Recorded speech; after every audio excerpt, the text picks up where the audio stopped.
Meron ako ditong chicken breast. Pinalapad ko yan.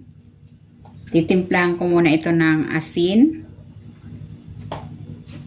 paminta, konting patis. Lalagyan ko rin ng kalamansi.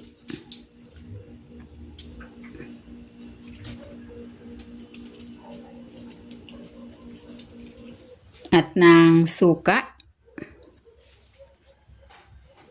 Maglalagay din ako dito ng bawang at ng tanglad. Haluin ko ito.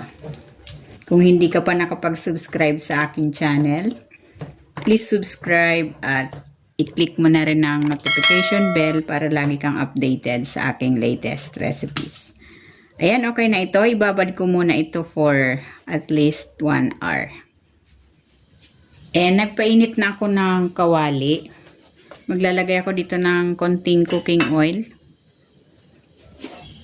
Isasalang ko na itong chicken.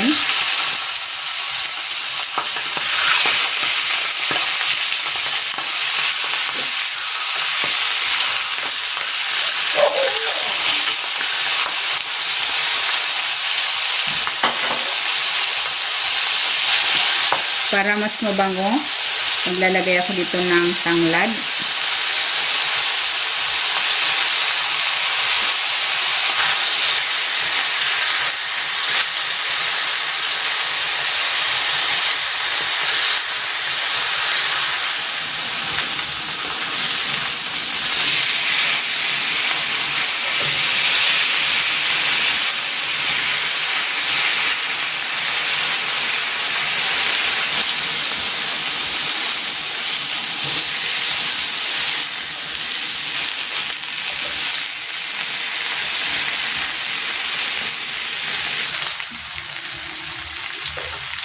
Ayan, luto na itong lemongrass chicken. Hahanguin ko na.